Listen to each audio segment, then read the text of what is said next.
Collector irrigation పనులు మంజూరు చేసేది సోమిరెడ్డి చంద్రమోహన్ రెడ్డి దోచుకోవడానిక, రైతులకు నీరు అందించడానికా అని మాజీ మంత్రి కాకాణి గోవర్ధన్ రెడ్డి ప్రశ్నించారు.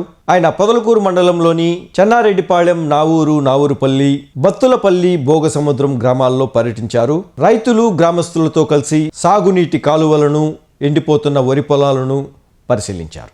ఈ సందర్భంగా ఆయన మీడియాతో మాట్లాడుతూ జిల్లా కలెక్టర్ ఇబ్బడి ముబ్బడిగా ఇరిగేషన్ పనులు మంజూరు చేయడం మాని క్షేత్రస్థాయిలో రైతుల అవసరాలను గమనించి మంజూరు చేస్తే బాగుంటుందని ఆయన ఆశాభావం వ్యక్తం చేశారు. రైతుల సమస్యలు కూటమి ప్రభుత్వానికి, అధికారులకు పట్టడం లేదన్నారు. కూటమి పాలనలో రైతులను అడ్డం పెట్టుకుని దోచుకోవడం తప్ప రైతు సమస్యలు పట్టించుకునే నాదుడే కరువయ్యాడని ఆయన మండిపడ్డారు. రైతులు కాలువ కింద తీవ్రమైనటువంటి ఇబ్బందులు పడుతున్నటువంటి పరిస్థితుల్లో ఈరోజు రైతులతో కలిసి ఈ కాలువలని, ఎండిపోతున్నటువంటి పంట పొలాలని పరిశీలించడం జరిగింది. బహుశా నాకు తెలిసి ఈ మధ్యకాలంలో రైతులకి ఎంత దురదృష్టం ఎన్నడూ కూడా చవిచూసి ఉండరు. నీళ్లు రావడం లేదు, కలప పూడికతో నిండిపోయాయి తప్ప కనీసం ఒక కుళాయి మోయిన నీళ్లు కూడా రాలేనటువంటి దౌర్భాగ్యమైనటువంటి పరిస్థితులు ఈరోజు కాలువలు ఉన్నాయి. కాలువల్లోకి నీళ్లు వదలకపోవడము, నీరు సరిగ్గా విడుదల చేయకపోవడము ఒక పొరపాటు అయితే, నీరు విడుదల చేసినా పొర్లిపోవడం తప్ప కాలువలకు ప్రవహించేటువంటి విధంగా లేకపోవడం, కాలువలు పూర్తిగా మూసుకుపోవడం, పూడిపోవడం అనేటువంటిది ఇది ఎన్నడూ జరగనటువంటి పరిస్థితి. ఈరోజు ఈ ప్రాంతానికే పరిమితం కాలేదు. రోజు ఏటి కాలువలు, విరువురు, మహమ్మదాపురం, తాటిపత్తికి సంబంధించి వచ్చేటువంటి ఏటి కాలువలో కూడా పూడికి తీక, నీళ్లు రాక అనేక రకాలైనటువంటి ఇబ్బందులు పడుతుంటే ఈరోజు మేము ఇక్కడికి వస్తున్నామని తెలిసి అక్కడ ఒక మిషన్ ఏదో తీసుకొచ్చి అధికారుల చేత కలిపెట్టేటువంటి పనులు ప్రారంభించారు. నేను ఈ కూటమి ప్రభుత్వానికి ఛాలెంజ్ విసురుతాను. గతంలో వైఎస్ఆర్ కాంగ్రెస్ పార్టీ ప్రభుత్వం హయాంలో ఉన్నప్పుడు నేను శాసనసభ్యుడిగా, మంత్రిగా పనిచేసినటువంటి సందర్భాలలో విపరీతమైనటువంటి నీటి ఎద్దడు ఉన్నటువంటి సందర్భాలలో కూడా నీరు ఏదో ఒక విధంగా తరలించాం, కాలువలు చేశాం. ఆ రోజు ఉన్నటువంటి పరిస్థితుల్లో రైతులందరూ కూడా మాట్లాడేటువంటి మాట, ఆ రోజు వాటికి అనుమతులు ఉన్నాయా లేదనే తెలియకుండా రైతులు ఈరోజు మాకు ఇబ్బందిగా ఉందంటే వెంటనే కాలువలు చేయించాం, వెంటనే వాటికి నీళ్లు విడుదల చేయించాం. వెంటనే నీటి విషయం మీద మా దగ్గరికి రావడానికి లేదు, రైతులు వ్యవసాయం చేసుకోవాల్సిందే తప్ప వ్యవసాయానికి సంబంధించినటువంటి పనులు తప్ప నీళ్లు, యూరియా లేదా విత్తనాలు వీటికి సంబంధించి రైతు అనేవాడు గ్రామం దాటి బయటకు రావాల్సినటువంటి అవసరం ఉండకూడదని చెప్పి ఆ రోజు అధికారులకు ఆదేశాలు ఇచ్చారు. అనేక సందర్భాల్లో చెప్పాను నేను. సోమిరెడ్డి శాసనసభ్యుడైన తర్వాత ఇరిగేషన్ పనులు చేయకుండానే దొంగ బిల్లులు తీసుకుని భోంచేయడం తప్ప ఎక్కడ రైతులకు సంబంధించి పనులు చేసేటువంటి సందర్భాల్లో దానికి ఇది ఒక ఉదాహరణ. ఈరోజు అధికారి ఏం చెప్తున్నాడు, మంజూరయ్యాయి, పనులు ఇంకా ప్రారంభమై పంటలకు నీరు అందక, పంటలు ఎండిపోయిన తర్వాత, సీజన్ ముగిసిన తర్వాత మీరు దొంగ బిల్లులు చేసుకోవడానికి తప్ప ఎవరిని ఉద్ధరించడానికి ఆ పనులకు సంబంధించి మీరు మంజూరు చేసి గమ్ముగా పెట్టుకున్నారు. ఎప్పుడు పనులు మంజూరు చేయించాలా, ఎప్పుడు పనులు చేయాలా? రైతులకు సంబంధించి సాగునీరు అందించే ముందు మీరు మంజూరు చేసి పనులు చేయాలి. దొంగ బిల్లులు చేసుకోవాలనేటువంటి వాడు ఏదో ఒక విధంగా రైతుల తంటాలు పడి పంటలు ఎండబెట్టుకున్న తర్వాత నేను బిల్లులు చేసుకుంటే సరిపోద్ది అని చెప్పి రైతులకు సంబంధించి సాగునీరు ప్రవాహం ఆగిపోయింది. సోమిరెడ్డికి మాత్రం సొమ్ముల ప్రవాహం, వరద ప్రభావం మాత్రం బ్రహ్మాండంగా అందుకుంటున్నాడు. ఆయన ఇంటికి మాత్రం వరదలాగా పారుతున్న డబ్బులు తప్ప రైతులకు సంబంధించి పొలాల్లో సాగునీరు బారేటువంటి పరిస్థితి లేదు. అందుకనే దానికి సంబంధించి దొంగ అన్నట్టుగా మీరు దోచుకోవడానికి పథకం వేసిన దానికి ముందుగానే వైఎస్ఆర్ కాంగ్రెస్ పార్టీ ప్రభుత్వంలో సరిగ్గా పనులు చేయలేదు. నేను మీకు ఛాలెంజ్ విసురుతున్నా. ఇప్పటికే మీరు విజిలెన్స్ విచారణకు ఆదేశించారు. మీకు దమ్ము ధైర్యం ఉంటే ఆ రోజు వైఎస్ఆర్ కాంగ్రెస్ పార్టీ హయాంలో రైతుల సమక్షంలో వచ్చే చర్చకు ఆ రోజు వైఎస్ఆర్ కాంగ్రెస్ పార్టీ హయాంలో ఏ విధంగా నీళ్లు ఇచ్చాము, సాగునీరు, ఈరోజు మీరు ఏ విధంగా ఇస్తున్నారు అనేటువంటిది ఒకసారి గ్రామాల్లో తిరిగి రైతులతో మాట్లాడితే రైతులు చెప్పేటువంటి పరిస్థితి. ఈరోజు యూరియా కావాలి అంటే ఇబ్బందులు పడాలి, యూరియా కావాలి అంటే బ్లాక్ మార్కెట్లో కొనుక్కోవాలి, విత్తనాలు కావాలి అని అంటే నకిలీ విత్తనాలు వస్తున్నాయి. మొన్న వర్షాలు వచ్చి విత్తనాలు దెబ్బతింటే 80% సబ్సిడీతో అని అవి మొలకెత్తకుండా రైతులు 2 విధాలా నష్టపోయినటువంటి పరిస్థితి పాపం కాలం. కాబట్టి ఈరోజు రాజకీయాలు చేయడం కన్నా రైతులకు సంబంధించినటువంటి సాగునీరు అందించడం ప్రధానమైనటువంటి, కానీ మీరు చేసేటువంటి పోకడలు, మీ వ్యవహార శైలి ఏ విధంగా ఉందంటే ఒక పక్క ఉపాధి హామీలో పనులు చేయిస్తున్నారు, వాటికి మళ్ళీ దొంగ బిల్లులు చేసుకుంటారు ఇరిగేషన్లో. ఓ పక్క ఎఫ్డీఆర్ అని చెప్పి పనులు చేస్తున్నారు, దాని మీద మళ్ళీ దొంగ బిల్లులు చేసుకుంటారు.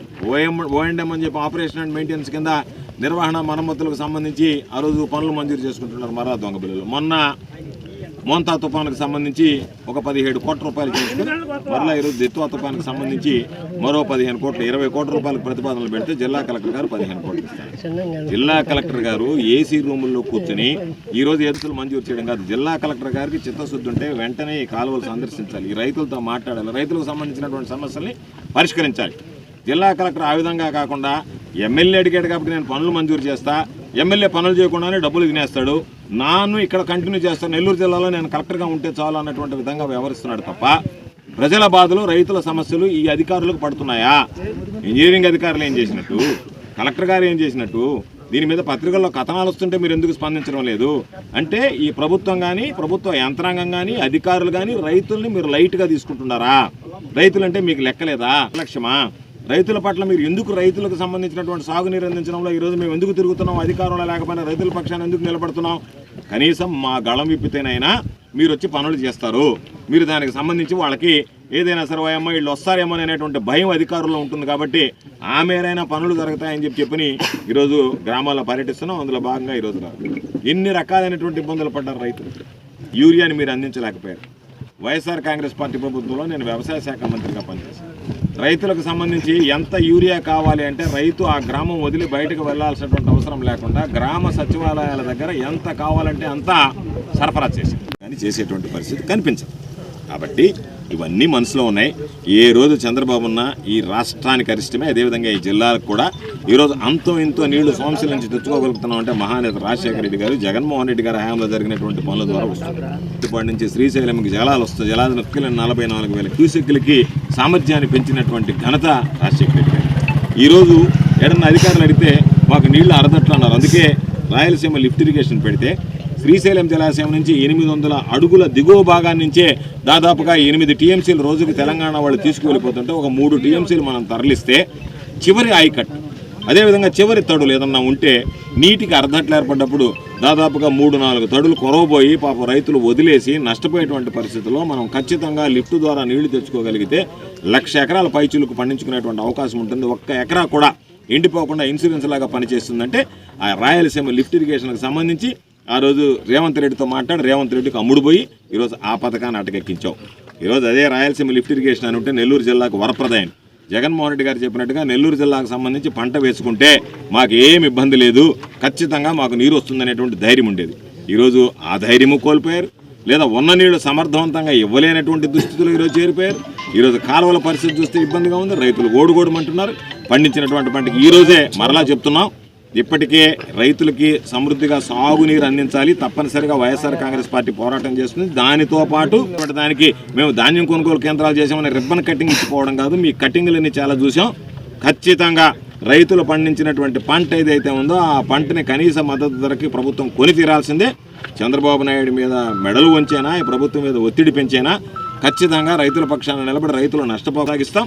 అందుకే శ్రీ గంగా పార్వతీ సమేత శ్రీ ఉదయ కాళేశ్వర స్వామి వార్ల దేవస్థానం కొడవలూరు మండలం గండవరం క్షేత్రంలోని బ్రహ్మోత్సవ ఆహ్వానం.